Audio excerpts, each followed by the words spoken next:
बहुत सारे लोग जिन्हें हम अपना समझ रहे थे, लेकिन यार अब जो हुआ है ना वो धोखा है भाई, सीधा सीधा। आना नहीं है मत आओ, क्योंकि हमने अपनी तरफ से कोई कसर नहीं छोड़ी थी, हमने कोई कमी नहीं छोड़ी थी। मतलब एक लिमिट तक इंसान बर्दाश्त कर सकता है, फिर कुछ ना बोले उसके बारे में। मैंने उसके अकाउंट में एक्स्ट्रा पैसे दिए। खुद सोचो जो उसने अभी ये करा हमारे साथ ना, कि अब उसने क्या कर रखा भाई, पिछले 20 दिन से अपना फोन ऑफ कर रखा। गाइस, तो आप लोगों ने देखा होगा लखनीत और नीतू बहुत परेशान है। उनको भी मिल चुका है धोखा अपनेपन का। जो वो अपनापन दिखाते हैं ना, उनका धोखा उनको मिल चुका है। सब लोगों की तरह जैसे सब लोगों को धोखा मिला, उनको भी धोखा मिल चुका है, सबक मिल चुका है। यहाँ पे लखनीत जी बता रहे हैं कि जिसको हमने अपना माना, जिसको प्यार दिया, इज्जत दिया, सम्मान दिया, अपने घर का जैसे सदस्य समझा और मुसीबत में, हर मुसीबत में साथ दिया, उसी इंसान ने आज इनको धोखा दे दिया। यहाँ पे नीतू बता रही है कि उस इंसान ने इनसे 25,000 रुपये मांगे और नीतू ने उनके अकाउंट में 25,000 रुपये डाले और वो अपने घर गया। उसके बाद उस इंसान का फ़ोन स्विच ऑफ हो गया। और यहाँ पे लखनीत जी बता रहे हैं कि अब ये साल उनके लिए बहुत ख़राब रहा है और अब वो किसी पे भी आँख बूंद के भरोसा नहीं करेंगे। इस साल उनको अपना और परायों का पहचान अच्छी तरह से हो गई है। वो सिर्फ एक इंसान के बारे में नहीं बोल रहे, बहुत सारे इंसान के बारे में बोल रहे कि बहुत सारे धोखे मिले हैं। शायद किसी खास इंसान ने भी उनको धोखा दिया होगा, शायद, मुझे लग रहा। तो बात करते हैं वो इंसान कौन है जिसने यहाँ पे लखनीत और नीतू को धोखा दिया है। तो हाँ जी, वो है इनका सर्वेंट सुधीर। सुधीर अक्सर इनके ब्लॉग में नज़र आते थे और इनका घर जैसा रिश्ता था, वो उनको घर जैसा सदस्य मानते थे, वो अपने परिवार जैसा सदस्य मानते और इनका डॉगी का देखभाल भी सुधीर ही करता था।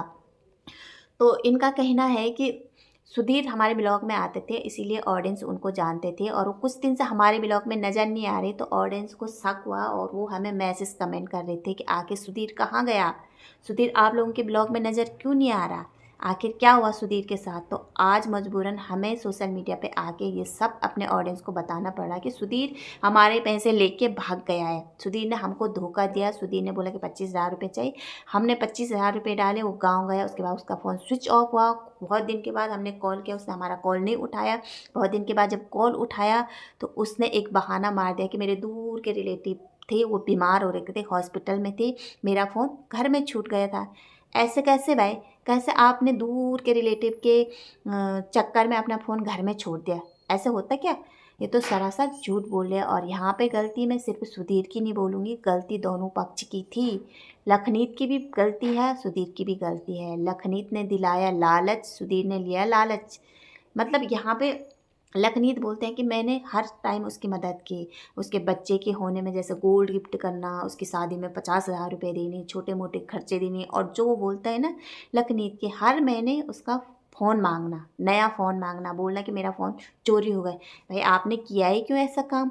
हर महीने कौन सर्वेंट को फ़ोन देता है, क्यों, उसके इरादे तुम्हें ज़रा भी नहीं पता चला कि इसके इरादे कि हर महीने किसका फ़ोन चोरी होता। हर महीने उसने बोला हर महीने पैसे चाहिए तो आप लोगों ने दिया, उसकी जो सैलरी थी उसके अलावा आप लोगों ने भी उसको एडवांस पैसे दिए जब भी उसको ज़रूरत पड़ी।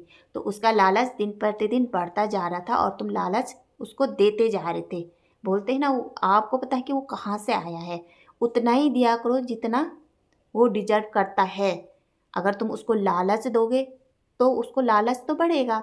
गलती दोनों की है, गलती सिर्फ सुधीर की नहीं है, गलती लखनीत की भी है। लखनीत भी चाहता था कि मैं इसको लालच दूं और इतना अच्छा सर्वेंट हाथ से नहीं जाना चाहिए भाई, इतना अच्छा सर्वेंट मिला है तो हाथ से नहीं जाना चाहिए। और आज बोलते हैं कि मैंने उसके बच्ची के लिए के कपड़े भी दिए, वो भी दिए, उसकी शादी में 50,000 रुपये दिए, जबकि उसके उतना नहीं मांगा था। तो तुमने दिया क्यों, तुमने लालच ही क्यों दिया है। तुमने भी तो अपना फ़ायदा देखा था और आज सारा इल्ज़ाम सुधीर पे लगा दिया। सुधीर पे शुक्र मनाओ कि वो 25,000 रुपये गए, अगर इससे ज़्यादा जाते या घर का कुछ सामान जाता कीमती चीज़, तब क्या करते तुम, तब क्या करते। शुक्र मनाओ कि 25,000 रुपये गए, तुम्हारे लिए 25,000 कोई बड़ी रकम नहीं है। जिस हिसाब से तुम्हारी कमाई है दोनों की, उस हिसाब से 25,000 कोई बड़ी रकम नहीं है। अब शायद तुम्हारी आंखें खुल गई कि भाई ज़्यादा लालच बुरी बात है, किसी को लालच देना भी एक खतरे की निशानी है। तुमने भी तो लालच दिया, तुम भी तो अपना फ़ायदा देख रहे। आप बोले कि तुम लोग बोले कि हमारा डॉगी मायूस हो रखा क्योंकि उसकी देखभाल ज़्यादा सुधीर ही करते थे, तो उसके साथ वो ज़्यादा अटैच था, है तुम्हारे साथ नहीं था। तो तुम्हारा भी तो लालच था भाई, हम इसको लालच देंगे, जब ये मांगेगा हम देते रहेंगे तो ये इस घर में टिके रहेगा। तो उसकी लालच दिन प्रतिदिन बढ़ती जा रही थी। शायद कुछ तुमने गलती कर दी जिससे उसको ठेस पहुंच गई और वो उससे घर से निकलना चाहता था। हर महीने फ़ोन देना, कौन देता भाई ऐसे फ़ोन? गलती तुम लोगों की है ना। आज सोशल मीडिया पे आके बोले कि हमारी पैसे लेके भाग गया है। अरे लालच दोगे तो ऐसे करोगे ना। लालच दोनों में था, तुम में भी था, सुधीर में भी था। गलती सिर्फ एक पक्ष की नहीं थी। तो अब क्या कर सकते हैं इसमें?